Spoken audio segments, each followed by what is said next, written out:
Last week, we started our study of the Torah service, and we focused on really the origins, the first public Torah readings that we have in our tradition, going back to before there was anything like what we would call a Torah service, where it seems that the first public readings of Scripture were some sort of big one-time event where the entire nation was called together and there was a dramatic reading of the text, and it was a very special, unique occasion. And that really kind of introduced the idea of seeing the public recitation of the Torah, chanting of the Torah, as being something that served both a ritual function as well as an educational function. And we see that idea, the ritualized learning, really following all the way through. Now, when you think about our Torah service today, we think about the entire service, right? There's lots of introductory prayers, and there's conclusion prayers, and there's prayers in the middle. And at the center of all that, we have the reading of the Torah. But as we're going to see today, the earliest ritual Torah service, so in other words, when we're taking the reading of the Torah and bringing it out of a purely kind of standalone context and bringing it into the service, the rest of the liturgy, that the earliest layers of that had a much simpler Torah service. So we're going to look at some of our early sources to see how this came into being and how it developed. So first we go to our Mishnah. Mishnah is, once again, 2nd century codification of all of the laws as the rabbis are recording them and developing them. Tractate Megillah, which begins talking about Megillat Esther, but the last couple of chapters get into issues around Torah readings. So that's a very important source for Torah readings. So as we can see, this is chapter 4, the very first Mishnah of chapter 4. So let's take a look at this. All right. Hakoreh et ha-Megillah omed v'yoshev. Okay. The person who reads the Megillah, omed, can stand or can sit. Right? Kira'ah echad, kira'uha shnayim yatsu. If one reads it, or if two read it, yatsu, right? They have, everybody who has heard them read it is, literally yatsu means gone out, but it's a term that the rabbis use to say that the person has fulfilled their religious obligation. So it's yatsu midei chovatam, right? They've gone out from the hands of their obligation. So what this is saying is that you can have two people chanting Megillah simultaneously, right? Now this gets into another discussion. We're not going to go into this one. I'll just mention it, that the rule for Torah reading is that you can only have one person chanting Torah at a time. If you have more than one voice, it becomes too confusing, too difficult for the people listening to distinguish the words, and therefore it's not allowed. Now with Megillat Esther, it's different, and the reason that is given is because hearing Esther read is so beloved among the people that they pay extra close attention and they don't get distracted by the two voices, right? Torah maybe is a little less exciting. That's at least what the Gemara says. So you can hear two people simultaneously reading from the Torah, and that's okay. In the place where it's customary to say a blessing for Megillat Esther, you say a blessing, and where not to say a blessing, then you should not say a blessing, right? What's the issue? That a bracha, we say a bracha to invoke something as a commandment from God. Now the problem with that is that the reading of the Megillah is nowhere commanded by God. It was enacted by Esther and Mordechai in the end of the book, but So you can see how there might be some debate as to whether or not one should recite a bracha for chanting of the Megillah, but the Mishnah, I guess, hedges its best and say just follow the local custom. Our custom is to say the blessing, so that seemed to have taken hold or went out. All right, but this is just the first half of the Mishnah. Now the Mishnah shifts over. B'sheni uvachamishi uv'shabbat b'mincha korin shlosha. Right? Just from the sound of that, you can tell that this is written for memorization. Right? B'sheni uv'chamishi uv'shabbat b'mincha korin shlosha.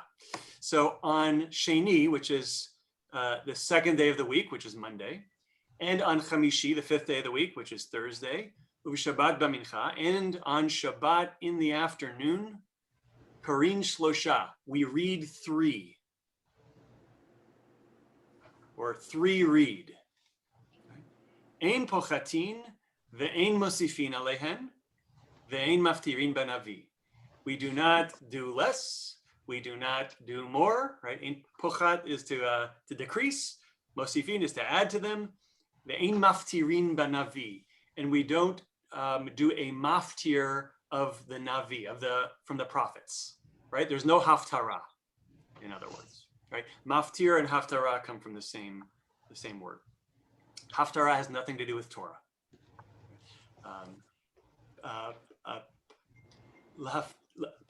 Maftir means to complete something, right? Or to finish something. If in Israel, when I went to Israel, I didn't get this far, but if you're taking Ulpan and you get a ptor, it means your Hebrew is good enough that you've been exempted from the obligation to take Hebrew classes, right? That's a ptor. So, because you're at the end. So what is this saying? This is saying that on Monday and on Thursday and on Shabbat in the afternoon, 3 read, and you're not allowed to have more than 3 or less than 3, and you don't add a haftarah to the reading, right? So when we say 3 read, what are we talking about? 3 aliyot, maybe. Okay, possibly we have 3 different aliyot, 3 different people read. Other possibilities? You know, it brings it to a question, you know, that I don't think that they sing it together, because, you know, 3 people sing it together, it's too much, really. Yeah.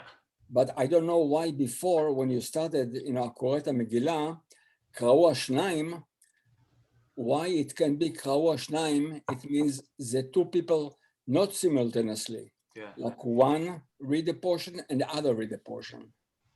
You're right. So one after, so you could divide it up. Right. Maybe. So maybe this is, you can have 1 person or 2 people and it doesn't matter.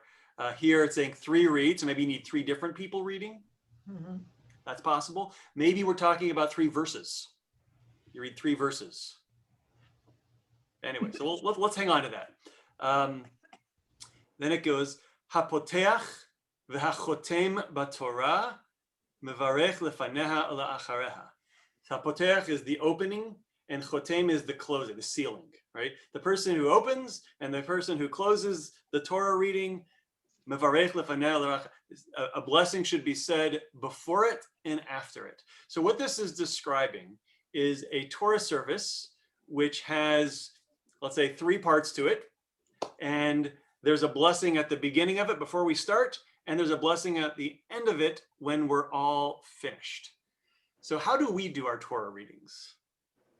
A blessing before each verse. Right, so before every aliyah, right, we have that, the person, the oleh, the person coming up to the Torah, reads the bracha before and after each aliyah. So on a, let's say on a weekday service where we've got 3 people being called up to the Torah, we're going to recite 6 brachot. But what the Mishnah is describing is only 2 brachot being recited, once at the very beginning and once at the very end. Can I ask about the brachot and the aliyah? So you were saying earlier that to read the Torah, only 1 person can because you don't want to get muddled up. But is it the same reasoning behind the prayer or the blessing before as well, that we don't allow more than one person to do that? You mean during the services? Correct. Let's see, what would be the ruling on that? I don't know if it.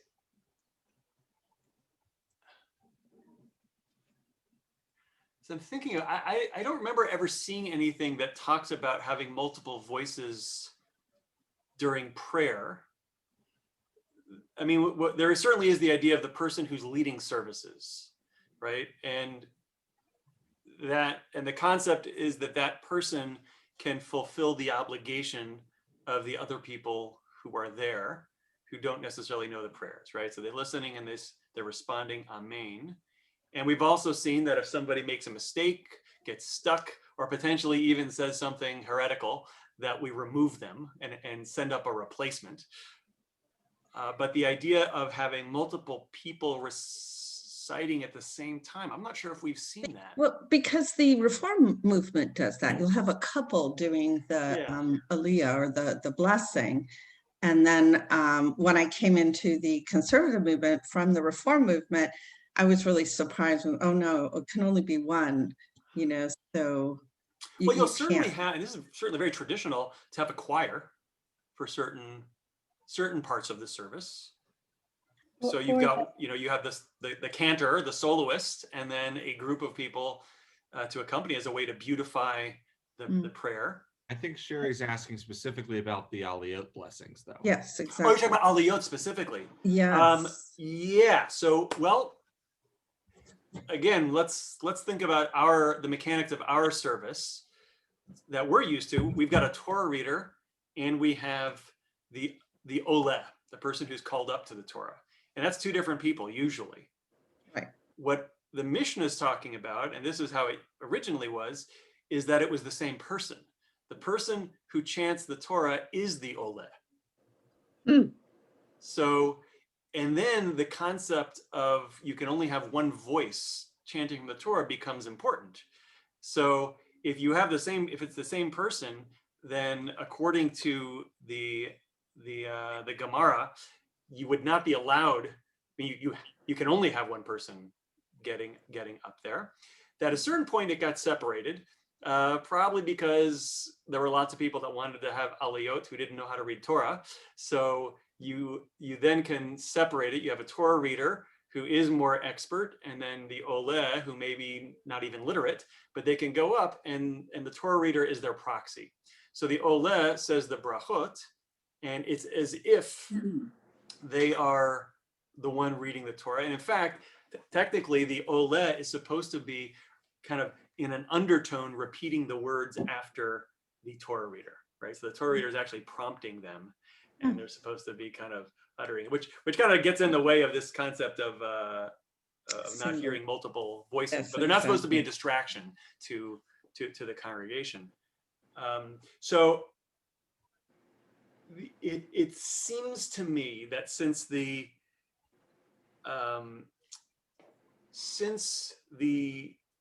person having the aliyah is kind of symbolically getting maybe not symbolically, is technically the reader, right? Mm-hmm. They're just having a stand-in for them, that we still should maintain the concept of one person being called up to the Torah.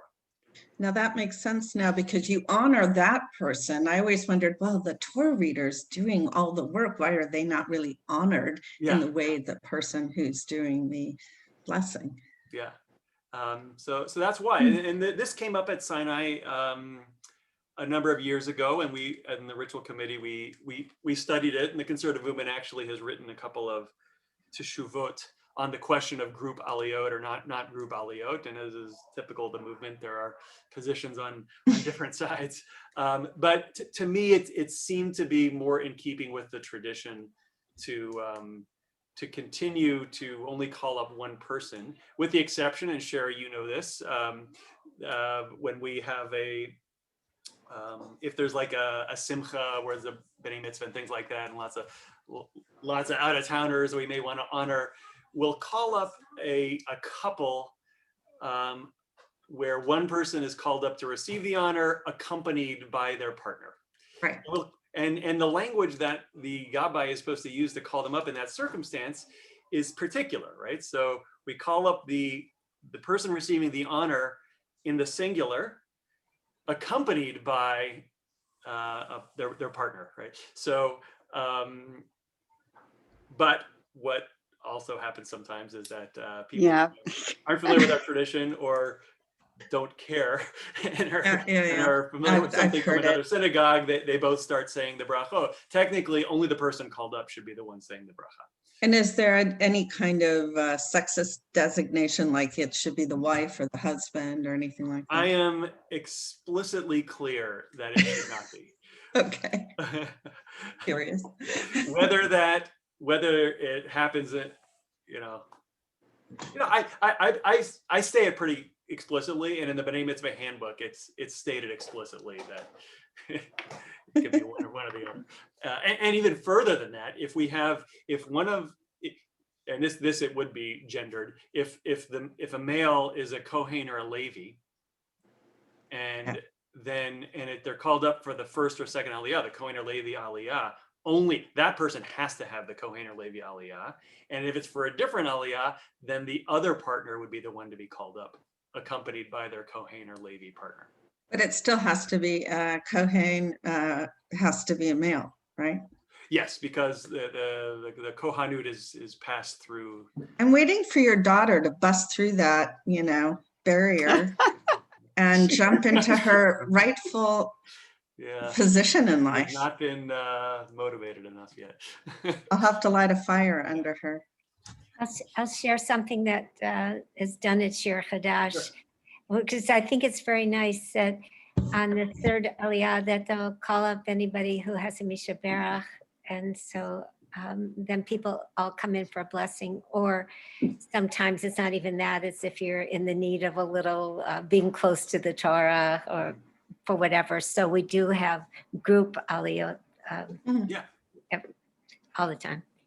Yeah, and there's lots of conservative synagogues that do that also, and it definitely creates a sense of togetherness. And okay, let's go on with the next. I'd also like to say it would make services so much shorter if there were only two. You only said a beginning and an ending bracha. Yeah, right. It would shorten things a bit, right? Especially if they're and 8. It looks like it would be halakhically okay to do that. I don't know. No, there'd be all those. And the reason that it got changed was because they were worried that somebody may have come in late, have not heard the opening blessing, and therefore would have come to the obvious conclusion that the congregation is doing it wrong. Well, there you go. Okay, let's go on to our next passage. Okay, so where did this come from? Our Mishnah just said Monday, Thursday, and Saturday afternoon we read 3 aliyot. Right? So where did that come from? So now this is from the Talmud from Bava Kama, and this is a Braita. So it appears in the Talmud, but it is presented as a 2nd century material from the land of Israel. Asara Takanot Tikain Ezra. So Ezra, and we've encountered Ezra already, Ezra the scribe, going back to, let's say, the 5th century BCE, the one who got on the bima. We read about this last week and read from the Torah. People hadn't heard it in their whole lives. So 10 takanot, 10 decrees, or here it says ordinances, were instituted by Ezra. So 1, shekorin b'mincha b'shabbat, v'korin b'sheni u'v'chamishi, that we should read during the afternoon on Shabbat, and that we should read on Monday and on Thursday, right? So this seems to be suggesting a similar thing that the Mishnah, that we've got these 3 short Torah readings every week, and and here it's saying that they were instituted by Ezra, the scribe, right? And then it lists the other ones. I'm going to read through these quickly just because they're kind of fun. And the courts judge Monday and Thursday, and one does laundry on Thursday, and one eats garlic on Shabbat Eve, and that a woman should rise early and bake, and that a woman should don a breechcloth, and that a woman should comb her hair and immerse, and the peddler should travel around through the towns, and he instituted immersion for those who experienced a seminal emission. All right. So when we're talking about issuing an ordinance, we're talking about something that is not commanded in the Torah, right? So the Torah doesn't require something. And so that's where a takana comes in. A takana is a decree issued by the rabbis that's non-biblical. And so and generally takanot are understood to, litaken is to fix something, right? There's something broken, there's a problem going on that cannot be remedied by the Torah. And so we need to introduce some sort of new law, new requirement to deal with that thing. So we've got these 10 things. I'll just, a lot of these have to do with Shabbat, right? So laundry on Thursday, so you have clean clothes on Shabbat. Garlic on Shabbat Eve. The Gemara extols the wonderful qualities of garlic as an aphrodisiac.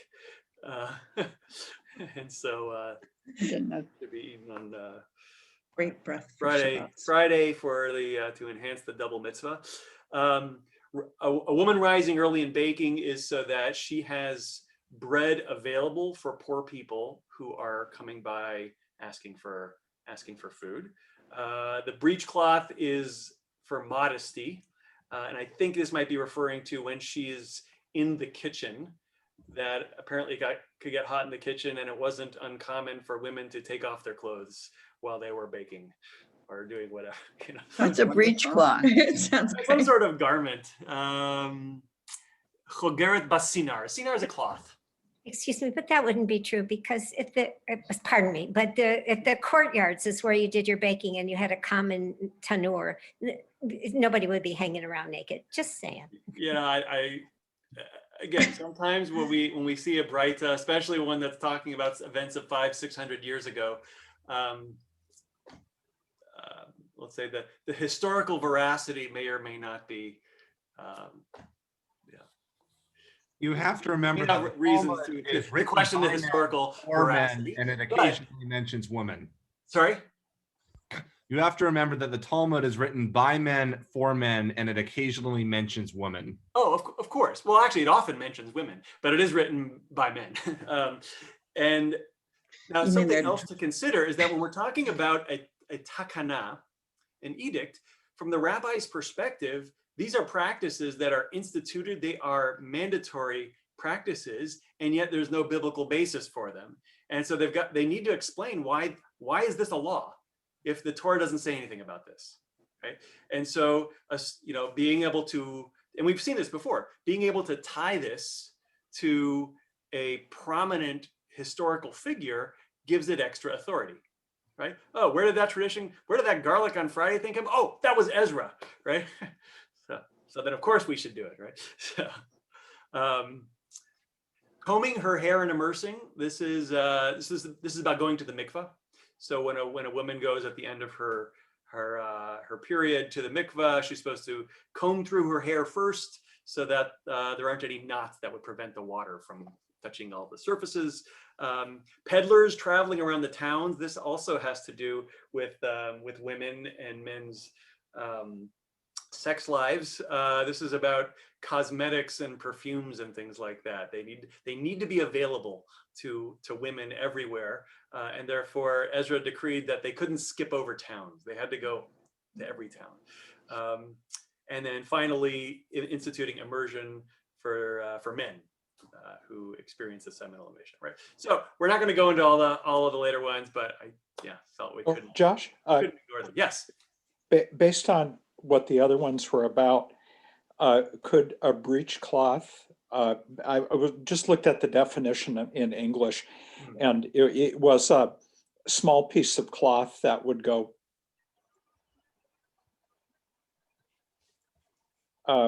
if a woman was menstruating, it would be like wearing Kotex. Mm.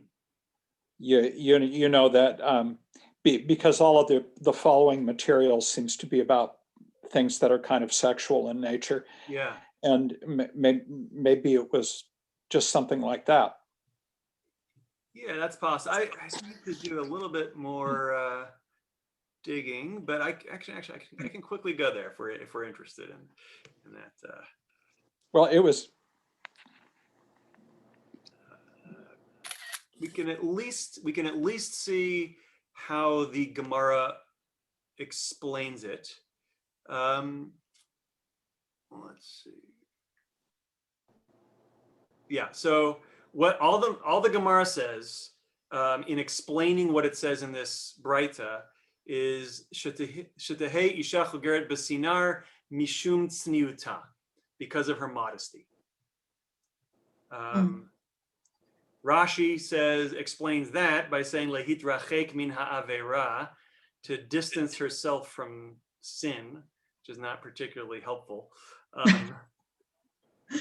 Let's see. Steinsaltz explains ke'ein beged tachton. It's like an undergarment. Benosaf lebigdeha elyonim, in addition to her outer garment. So that actually may be that, although he again doesn't say anything about it having anything to do with menstruation. So that's at least what it says in the Talmud. I would need to do some more digging to figure out what else. You could do a whole class on that. Yeah. I'm sure we could. Yeah. She has to be sure to put on underwear when she gets up in the morning. Absolutely. Yeah. Yes, in addition to I'll right. This will be the last thing I say. I remember at one point in rabbinical school, and maybe it was referring to this particular case, that we were talking about in terms of kashrut, if human milk got into food, what it was the kashrut implications. And so, first of all, mother's milk is parv. It's not supposed to be intentionally added, but it could fall in. And I remember a teacher, and I forget the textual context of this, but explaining that women, because of the heat, would sometimes be baking without a top on. And so the idea of mother's milk getting its way into the food wasn't such a strange concept. So I don't know. It's certainly a topic worthy of an entire class. All right, let's press on, shall we? All right. So as I just alluded to, the Gemara, after bringing in that Braita listing the 10 ordinances decreed by Ezra, goes in and tries to explain each of them. So here's what it has to say about the sections having to do with Torah reading. Sheyehu korin b'mincha v'shabbat mishum yoshvei kranot. Right? They would read on Saturday afternoon on account of yoshvei kranot, the corner sitters. Right? So who are the corner sitters? What do you think? Those who sit on the corners, the street corners. Beggars, maybe? Maybe beggars. Maybe nafkas. Maybe what? Nafka. What's that? Streetwalkers. Zonot. Streetwalkers. prostitutes. Prostitutes. Yeah, prostitutes. Couple possibilities. One could be people who are kind of lazy. They just hang out on the corner. In other words, remember we're talking about Monday, Thursday, and Saturday afternoon. Well, why do we need it to be Saturday afternoon, right? We read Saturday morning, and the issue is that Mondays and Thursdays, you might have some people who don't bother going to the synagogue, right? They're hanging out in the street corners. Now, why is that? Possibly they're lazy. Maybe they're doing business, right? Maybe the corner is where one is engaged in trade, and they don't bother to go to synagogue, so they don't have the opportunity to hear the Torah being read. And so what actually is read? So Shabbat morning, we read the parasha of the week. We'll get to the Mishnah talking about that in a moment. We have 7 aliyot. We read the entire parasha. Monday, Thursday, and Saturday afternoon, there's a shorter section that's read. And actually, even as early as Saturday afternoon, it's the following week's parasha, right? So this coming Shabbat is Parashat Bishalach. right? My bar mitzvah parsha. So Saturday morning, if we were able to gather in person, we would be taking the Torah scroll out, reading 7 aliyot, and reading all of Parashat B'Shalach. Saturday afternoon, we would read the first aliyah from the next week's parasha, which is Parashat Yitro. And then that same section would be read on Monday and Thursday during the week, kind of as a warm-up for the Shabbat to come. Just the first aliyah or the first 3? The first aliyah divided into 3. On all 3 days? Yes, at least Okay. that's our tradition. Now, what they were doing back then, that is a potentially a different issue, which we'll certainly talk about. But what do we have here? The Gemara is explaining that the reason for the Shabbat afternoon Torah reading is because you might have people who don't bother showing up on Monday and Thursday for some reason, and on Shabbat they don't have any excuse for being anywhere else. So they're going to be in shul then to hear the Torah being read. All right, and then the second decree, Sheyu Korin b'Sheni v'Chamishi. All right, so they should read on Monday and Thursday. Ezra Tikain v'ha me'ikara hava mitkane. All right, so did Ezra really institute this? Is this a decree from Ezra?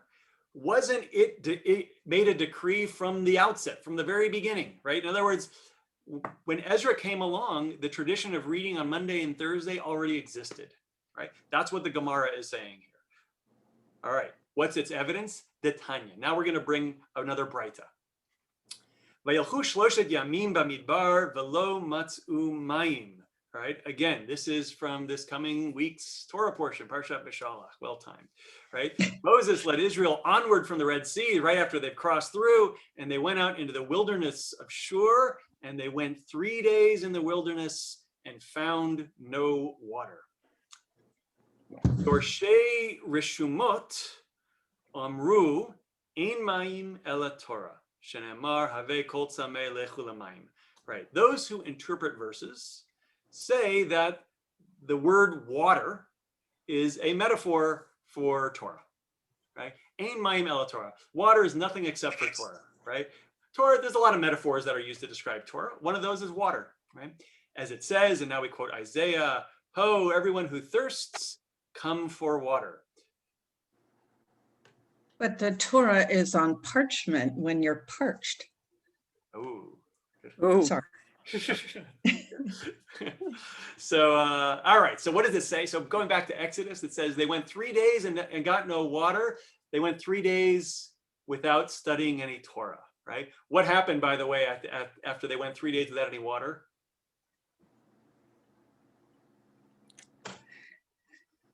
they could have died. The answer, they start complaining. Imagine. Yeah. Not after one. So, all right. So you can see that, if you go 3 days without Torah, bad things happen, right? Kevan shalchu shloshet yamim belo Torah nilu, right? Since they went for 3 days without Torah, they became weary. Amdu neviim shebenehem v'tiknu lahem sheyehu korin b'Shabbat u'mafsikin b'echad b'Shabbat v'korin b'sheni u'mafsikin shlishi v'revi'i v'korin b'chamishi u'mafsikin erev Shabbat kedei shelo yalinu shlosha yamim b'lo Torah. So what happened? The prophets among them, right? You have the Israelites in the wilderness going along.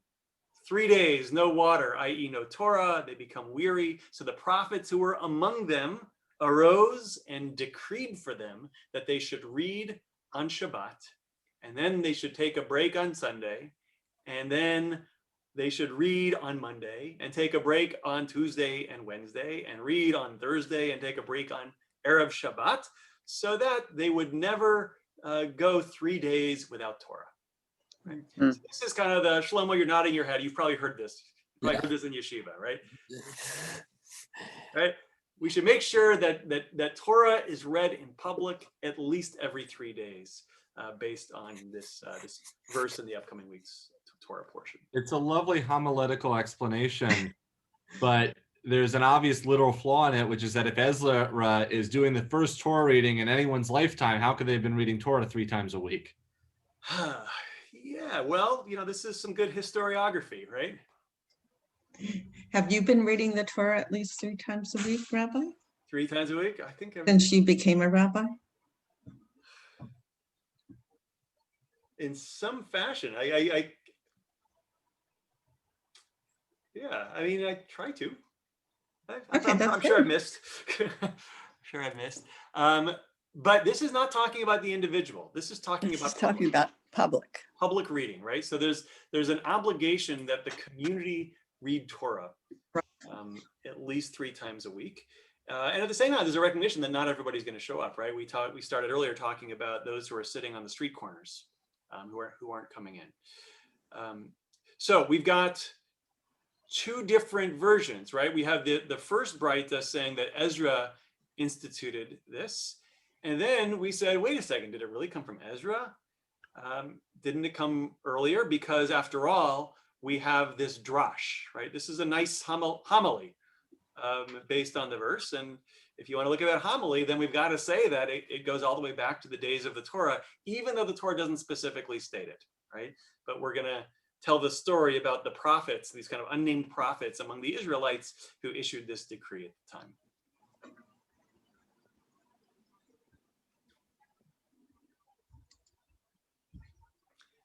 All right. Basheni uvachamishi b'Shabbat b'mincha korin shlosha. Now this is back to our Mishnah. All right, if you remember the first Mishnah. On Monday and on Thursday and on Shabbat afternoon, 3 read. All right. Hane shlosha keneged me, right? Okay, so these 3, what do they correspond to, right? There's got to be some sort of symbolic meaning, right? So we talked about why on those 3 days of the week, it's to make sure that we don't go 3 days without Torah being read. But what about, why do we have 3 people reading? Or maybe 3 verses? It's not totally clear here. Amar Rav Asi, Keneged Torah, Nevi'im, Uktuvim, right? So these 3 correspond to Torah, prophets, and writings, right? So the 3 parts of Tanakh, the 3 parts of the Hebrew Bible. So we've got these 3 readings that symbolically represent the 3 parts of the Hebrew Bible. Rava Amar Keneged Kohanim, Levi'im, V'Yisraelim. Rava said it corresponds to the Kohanim, so the priests, the Levites, and the Israelites, right? These are the 3 classes of the Jewish people, right? Every Kohen, Levi, Israel, that kind of encompasses every Israelite, every member, every Jew, right? So what do these 2 different answers emphasize? Or what do they say about the nature of Torah reading or the purpose of Torah reading? The first is what you read, and the second is who does the reading. And they're each coming up different than how we interpret it, as that we read 3 paragraphs or 3 readings. And they each cover everything. Yeah, it's inclusive of that. The first one covers all of the Tanakh. The second one covers all of the people. Oh, that's right. And I would suggest that by the first, so Rav Asi's answer emphasizes the Torah itself. So the focus there is on the text, right? So maybe we could say the focus is on revelation or learning, right? It's the sacred scripture. In Rava's version, it's focused on the people. And so the emphasis is a little different. Is the purpose of Torah to experience revelation, or is the purpose of Torah to teach the people? Both. All right, now, Ella, Hadetane Rav Simi, Ein pochatin me'asara psukin bevet hakneset, vaydaber ole mina minyan, Hane asara keneged me. All right, so we've got 3, which seems to be 3 people, right? 3 aliyot. And now we've got another Braita that is brought by Rav Simi, or Rav Shimi. What does his Braita say? Ein pochatin, you can't have less than 10 verses in the synagogue. Right? So when we open up the Torah scroll in the Beit Knesset to read publicly from the Torah, minimum 10 verses. That's the absolute, you can't have less than 10 verses. And Vayidaber is included in those 10 verses, right? So what are we saying? Vayidaber Adonai al Moshe lemor, right? We've got, short verse, and it's ubiquitous all over the Torah. Then, God said to Moses saying, it doesn't really say anything, right? But even though this kind of very simple, common verse, you might think that we wouldn't include it. No, we include it. It counts in the 10, right? So the number 10 has to have some sort of symbolic meaning, just as the number 3 had symbolic meaning. So let's see what the symbolism is. Amar Rabbi Yoshua ben Levi, Keneged Asara Batlanin Shebeveda Knesset, right? So the Rabbi Yoshua ben Levi says it corresponds to the 10 Batlanin in the synagogue. Who are the Batlanin? The idlers. As opposed to IDOLS. Okay. What does Tevye want? What's his dream if he was a rich man? What would he like to do all day? Study Torah. And where he's going to hang out in the synagogue all day long. Yeah. Right. That's the Batlanim, right?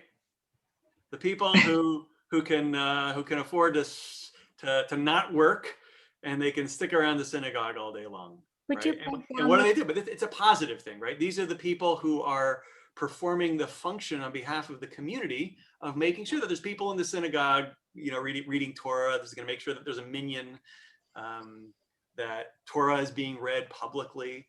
There's traditions of actually paying people, and actually paying people who are not so wealthy to be in synagogue, right? So when I lived in Vancouver and was the youth director there were a few old guys. Some of them were Holocaust survivors who were paid some small amount of money to be there every day for morning minyan, and that ensured that there was a minyan every day. So they are the Batlanim, right? And they're performing a function on behalf of the community. So that anybody. So is this 10 where 10 for a minion comes from? Well,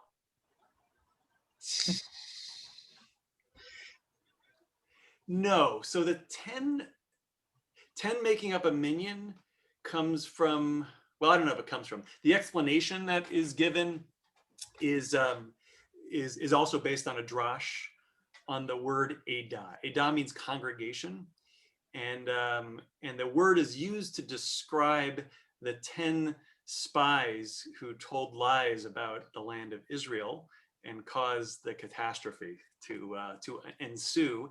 And based on that, and kind of comparing that to another verse which talks about God's glory being proclaimed amongst a congregation, they identify that as the number needed to have public prayer. But I think that 10 number certainly jumps out at us, doesn't it? Would you mind, is there any derivation to the word lani? Batlanin. Batlanin? Levatel is to nullify something. Batel is null. You've probably heard of in kashrut that if something accidentally falls in, but if it's less than 1/60th, it's null. Yes. Right? So the word is used batel b'shishim. It's nullified in a quantity of 60 parts. So batlanin, right, or people who don't have anything else to do, so they can hang out in the synagogue. All right, so that was only the first explanation. Rabbi Yoshua ben Levi says we need 10 verses to reflect these 10 batlanin who are in shul. Rabbi Yosef Amar, keneged aseret hadibrot shenemru leMoshe b'Sinai. All right, Rabbi Yosef, maybe this is a better answer. He says they correspond to the 10 commandments that were spoken to Moses at Sinai. All right, now we want to talk about the symbolism of reading Torah as being a revelatory experience, right? So we need 10 verses, and it's like we're at Mount Sinai hearing God, bringing down the 10 commandments. Levi Amar, Keneged Asara Hilulim Shemar David Sefer Tehillim. Rabbi Levi says it corresponds to the 10 Psalms of praise that David said in the book of Tehillim in Psalms. Rabbi Yochanan Amar Keneged Asara Ma'amarot Shebahen Nivra Olam. Rabbi Yochanan says it corresponds to the 10 utterances with which the world was created. So if you look at chapter 1 of Genesis, there are, I guess, 10 times where God utters something and causes the world to be created. So what are the different layers of meaning here? Well, we've seen there's an aspect of revelation, certainly a focus on community, on that there's a group of 10 people, and it does seem to sound kind of like a minyan, praising of God, and then finally it's symbolic of creation itself, right? This public reading of Torah. Now, are we talking about reading during a service? Not totally clear here. Right. All right. All of this was based on Mishnah Megillah 4:1. This is and it's talking about the Monday, Thursday, and Saturday afternoon Torah readings. So, but then it continues. Barashei Chodashim u'Cholo Shel Moed Korin Arba'a. So on Rosh Chodesh, the new month, and on Chol HaMoed, which is the intermediate days of the festival, we read 4, right? 4 aliyot.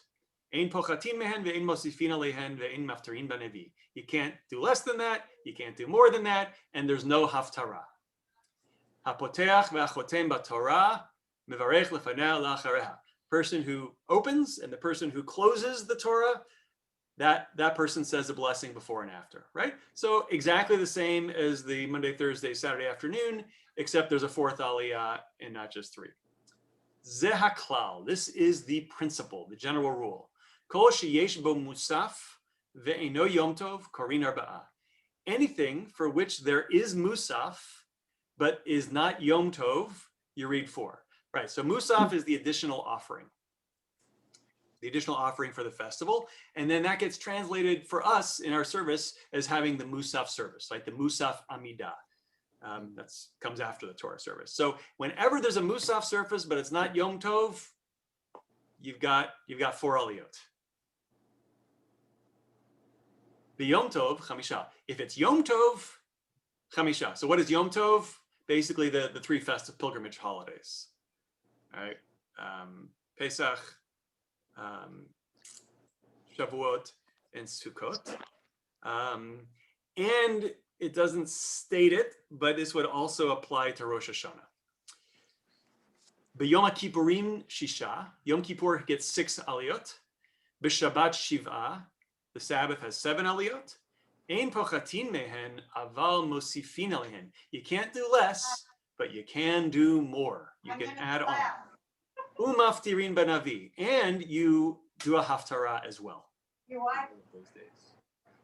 Hapoteach ve'achotem b'Torah mevarech lefaneha la'achareha. Again, we say this, right? The person who opens and the person who closes up the Torah says the blessing before, and then the person says a blessing afterwards, right? So in the days of the Mishnah, there was just the one blessing before all the readings and then after all the readings. Is there any concept of a fixed reading on a day? Now, with the concept of this week is Parshat B'Shalach, and that is what we are reading the world over. Would that be good question, right?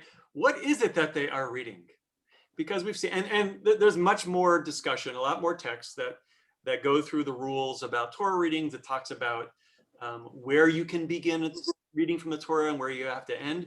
It does not seem to be the case that there is any particular reading that has to be read at any particular time during the year, except for the holidays, right? So the holidays get Torah readings that have to do with the holiday itself from the Torah, and that is established in the Talmud. But this coming week is Parshat B'Shalach. That did not exist in the days of the Talmud.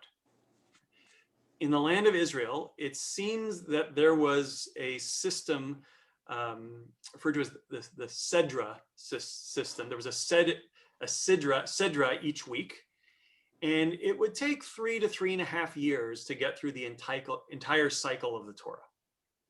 And the basic rules are, we've seen here in the Mishnah already, actually in the previous Gemara, that you need to have at least 10 verses on Monday, Thursday, and Saturday afternoon. So that means you've got an aliyah of 3, 3, and 4, minimally. and that's the basic principle. Every aliyah has to be at least 3 verses, 3 verses long. So which means that on Shabbat, you need to have at least 21 verses being read. There are rules about you're not supposed to start or end one verse from the beginning or end of a paragraph, if you can avoid it.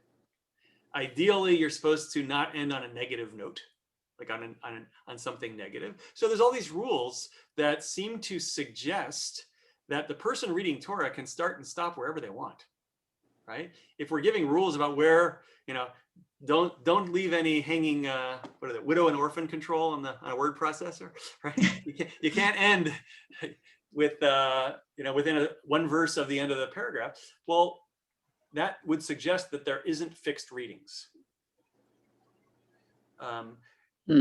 So eventually, as this becomes more and more established, the system of reading Torah, we get a system in the land of Israel and another system, a parallel system in Babylonia. In Israel, it was it was referred to as a triennial system.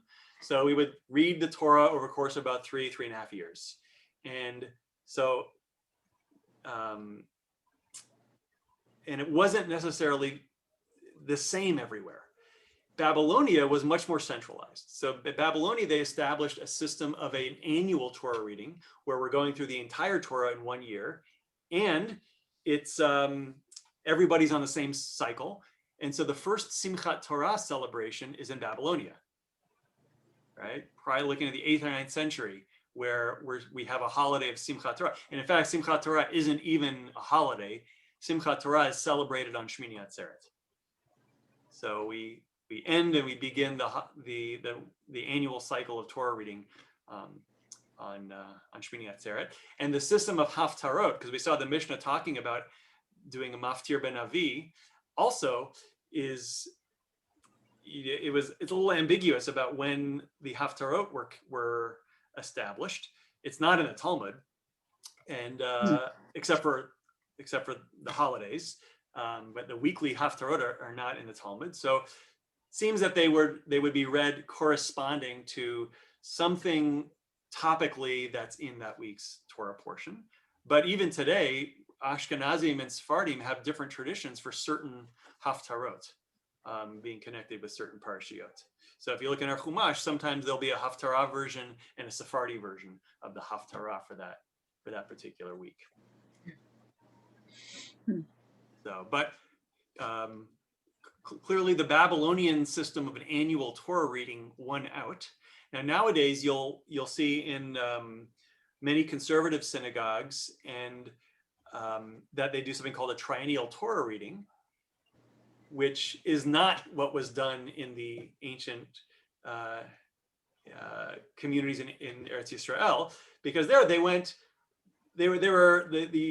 portions were, about a third of the length of ours, but it went consecutively. So, and what happens today in synagogues is they do the first third of the parasha all year long. So, on any 3-year cycle, you'd be on either the first third, the second third, or the third third of that week's Torah portion. So it actually becomes not a consecutive reading all the way through the Torah. It kind of jumps around a bit. So, and then in Reform congregations, I think there's a more flexibility in terms of, how long Torah readings are. Are we doing 7 aliyot? I don't know. We do the same parasha, but we are very loose on just what we read. Yeah. I'll throw one more tradition into the mix, which is the synagogue I grew up in would do the first 3 aliyot on Saturday afternoon, Monday, and Thursday, and then they would divide up the other 4 into 7. So they'd read the whole thing every year, but their Saturday morning service was shorter. Yeah, so I've heard of that tradition as well. So in other words, to divide up the entire parasha over the course of the 4 Torah servers that take place every single week, which makes sense actually. And that's a solution that has been suggested in some law committee decisions. I suspect it works better in larger congregations that can actually get minyanim on. Right. I was going to say, you can't hear the whole Torah portion, the whole Torah for that week if you don't go 4 times a week. Yeah. I don't know how many All of right. us.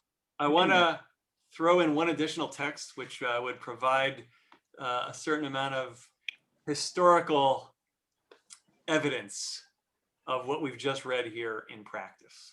All right. So what do we know? We know that on any Yom Tov or Shabbat or Yom Kippur, we have a Haftarah.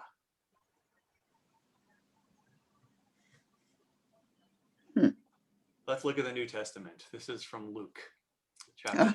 All right. So he, Jesus, went to Nazareth where he had been brought up.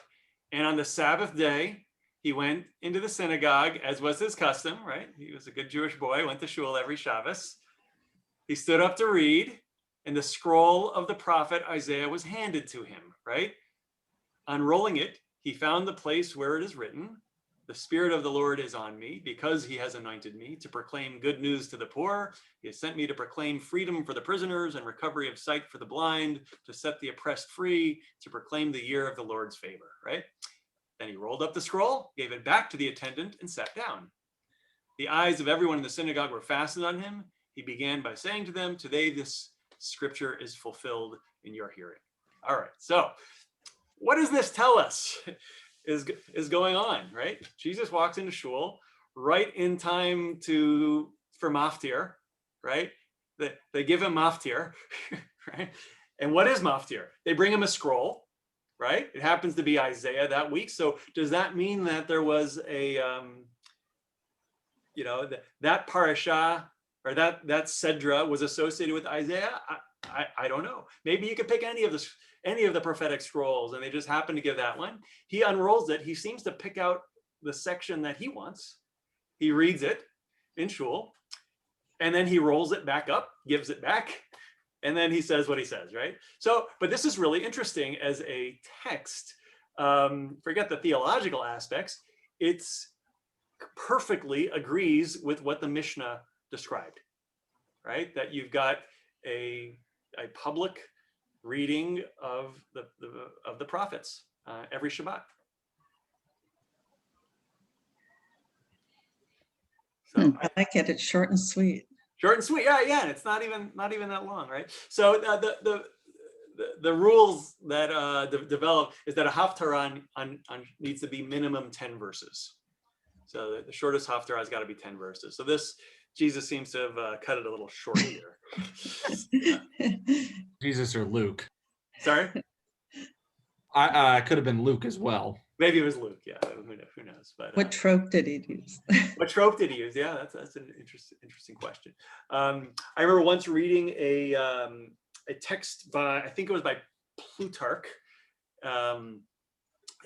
writing in Greek, and he's writing about Jews and complaining about how uncultured Jews are because when they read from their sacred scrolls, they don't read them, they sing them. And yes, in Greco-Roman culture, that's a sign of very, crude. Oh my God. The opposite, yeah. As if it's right. So, but we certainly know that the tradition of chanting our text goes back to the very beginning. Okay, so we'll stop here with maybe one of the earliest pieces of evidence of an actual Torah service taking place. So, and then next week, what we're going to do is we're going to look at the earliest Torah service that we have in writing, right? So we've been talking so far just about the reading of the Torah. All we know at this point is that we say a blessing at the beginning of it and a blessing at the end of it, and we read the text in the middle, and we've got to read a certain number of verses, but that's it. But when we think about our Torah service today, there's a whole liturgy surrounding it. We parade the Torah around the sanctuary. The Mishnah does not describe any of that. The Talmud doesn't describe any of that. So we're gonna look at that next week and see how that developed.